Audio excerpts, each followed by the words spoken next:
First of all, hats off to Northwestern. Congratulations, Pat Fitzgerald, his team. They got a really good football team. They beat teams just like that.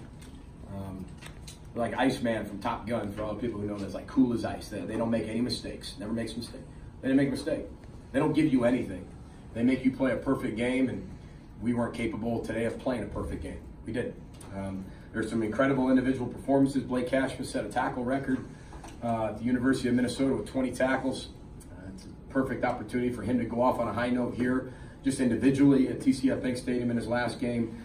A lot of individual performances, but we just didn't play well enough. We had 3 turnovers, and you have 3 turnovers against Northwestern, you're going to lose a football game. And they don't have anything that they give you, you're probably going to lose it. 10-point game. 10-point game in the finish. I thought the 4th and 1 was big that we didn't get. The missed field goal was big that we didn't get. The sack fumble was big that we didn't. That happened to us. The big kickoff return after we scored. We busted on cover 2. We don't make the play over there, and that's pretty much the game. That's what Northwestern does. And usually every head coach is talking after the games, talking about 4 or 5 plays that could have went either way when you play them, because they make you beat yourself. And we found a way to beat ourselves tonight with a compliment to Northwestern, because that's what they do. And I think we're closer. I think you can see that. That's the Big Ten West champs. And with our football team and the way they fight and the way they play and the change we've had, we're getting closer. And I'm proud of how hard they played, how hard they fought. I thought the defense played tremendously hard. They were put into 2 really bad positions that ended up in touchdowns, but those are very, very short fields. You take those away without the takeaways or the turnovers, and it's a different ballgame. But we're not at a point where we can recover from 3 turnovers at all. We're not. And we weren't at the beginning of the year. We're not now. So got to take your hat off to them. Congratulations to them. They're the Big Ten West champs for a reason. And like I told our team in there, listen, this one's over. It's done with. We got a lot to learn from it, but we got 7 days. We got 7 days. And we get a chance to have everything in front of us. Still bowl game eligibility still out there. Still something that we haven't had for 15 years. Get to go on the road and have one last opportunity with our seniors in a regular season game. So we're going to prepare really hard, get our kids ready for that, and move forward. With that, open up for questions. Coach, can you talk a little bit more about Blake and what you thought of him today? We're going to miss that young man one day. We're going to miss him. He's an incredible player. He's so instinctual. He's tough. He loves football. He loves his life. He loves academics. He's got his own nonprofit organization. That's what it looks like. That's what our program looks like. And I wish I had 130 of Blake Cashman, because he's exactly what college football is all about, what it should be about. Very selfless player. What he did tonight was really special, and I'll remember that the rest of my life, what kind of performance that was. 20 tackles. He was all over the field. And we talk about refusing to lose versus wanting to win. He refused to lose.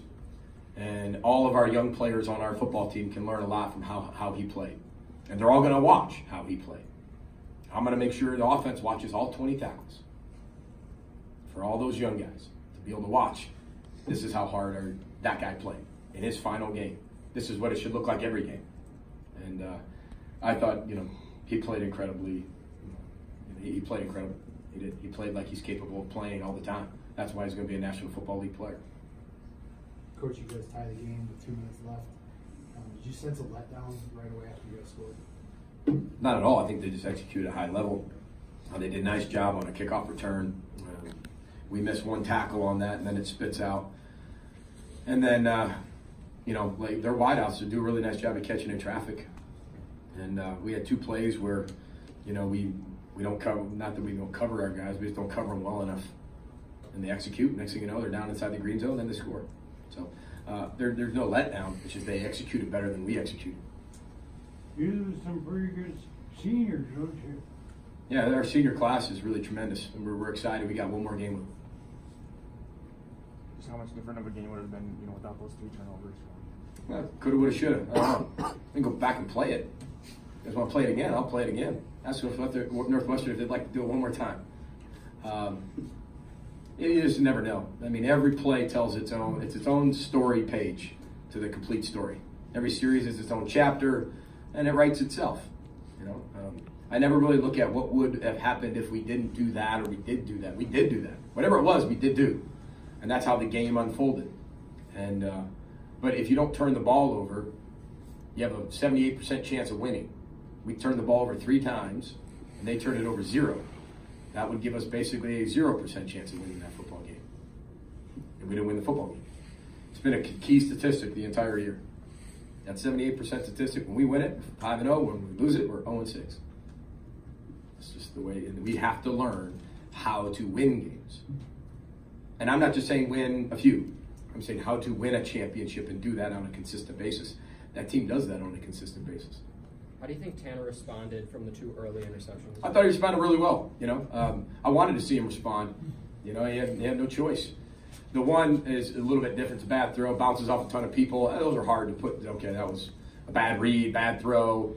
It bounces off everybody, and then they pick it off, make a really good play. Hard to be able to put that on quarterbacks. You put the missed throw on them. That led to the interception. But then the other one, yeah, I mean, that was just a tough read, bad throw. And at that point, he came back and responded very well. I mean, they have really good pass rushers. They have a really good D-line. They were able to get some pressure on us with 4. They kept everything in front of them. Too many drops at certain moments. But again, I don't sit there and look at any one play and say, man, that was the one, except the 4th down that we don't get, which I figured we had to go for it on that. We missed the field goal, the sack fumble, the kickoff return after the half, and the cover 2 bust. Those are the ones that I look back on like, and cover 2 thing. I mean, Jordan Howell's just trying to make a play. He sees the ball and just is that close from making a play on it, and kid makes a good play. But again, he's going to know what he can do and what he can't do. Failing his growth. Now he knows. Did you think about going to Zach? I don't think that ever. I'd be lying to you if it didn't come into your mind, because you only have 2 quarterbacks. You got a guy in the first half with two interceptions, and again, if it didn't respond well, yeah, probably. But I thought he responded really well, and I don't think that was the issue. I wouldn't sit there and say that was the major issue. Sack fumble, we get beat right off the edge. He's got no chance. He's got no chance whatsoever, and he had nothing to do with the missed field goal. He had nothing to do with the 4th and 1. So I mean, but you look at how they're playing, and he kept everybody together. You talk about his leadership. He kept everybody connected. How close was Donnell to not playing? Very close.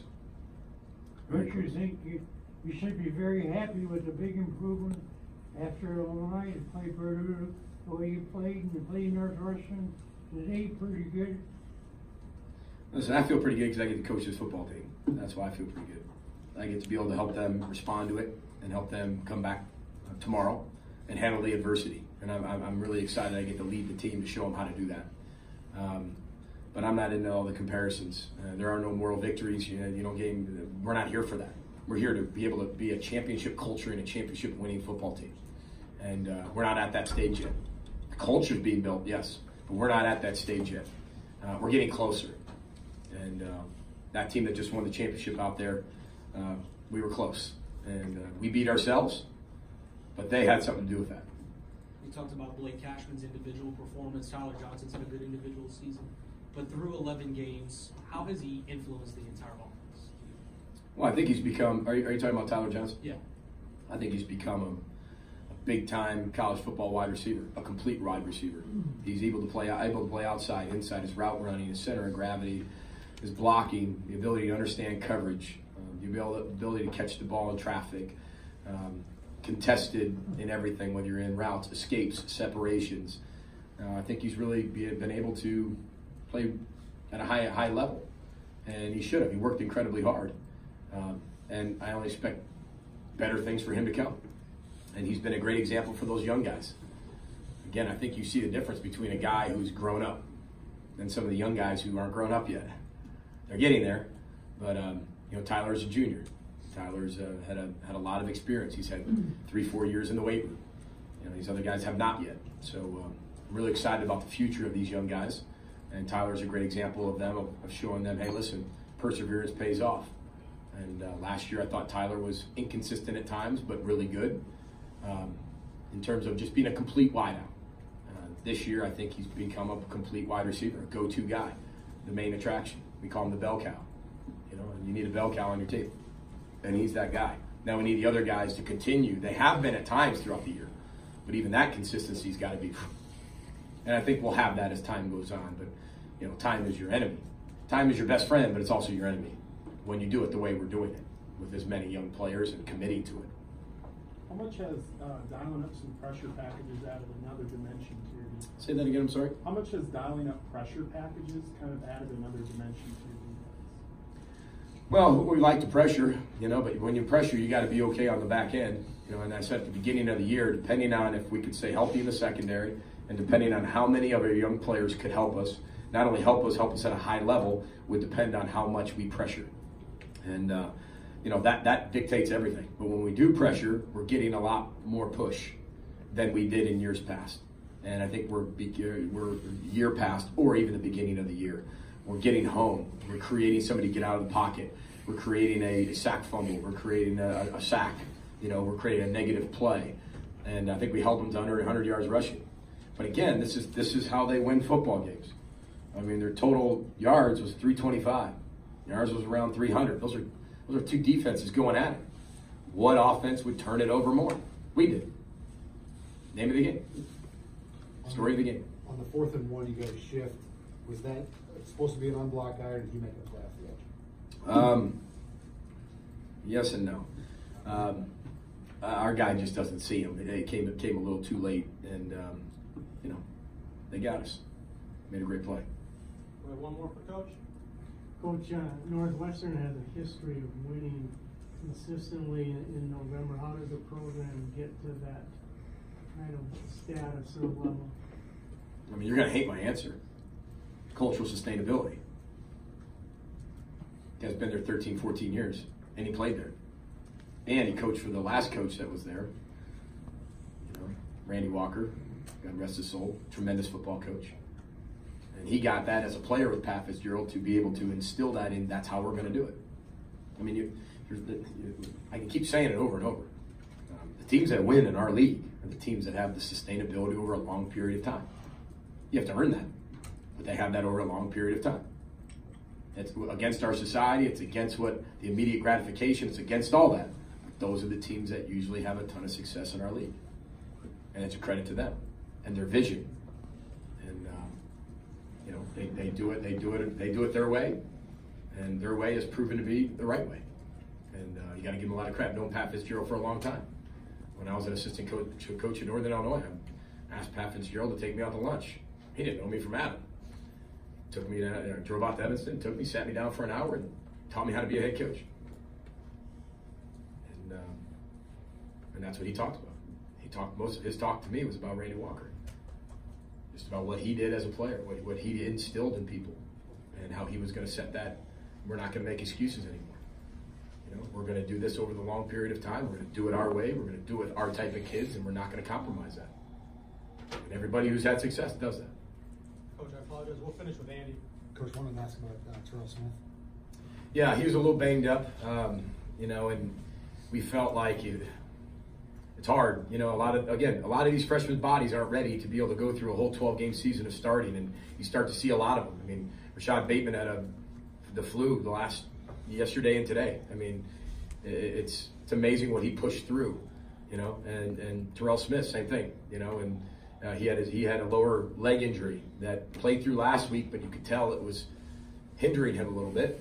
Go into this week, he got a little bit better, but again, I don't want to put him at risk, and then if something happens there, then all of a sudden you're thinking future too. So I thought, Coney and Keandre held it down. I thought they played well. I thought they could have done some other things better, but they played well. I thought Chris Williamson consistently for the second game in a row, I thought he played pretty well by watching it from just my naked eye, by when I'm down on the field. But again, we got a lot to learn from, and we got to get our guys healthy. We got to get them back, and tomorrow we'll go back to work. And I told them in the locker room, here we go. We've got 7 days left to be able to create something really special, and that's what we're going to do. Thank you. Brother Boats game, I'll go Gophers. Thanks, everybody.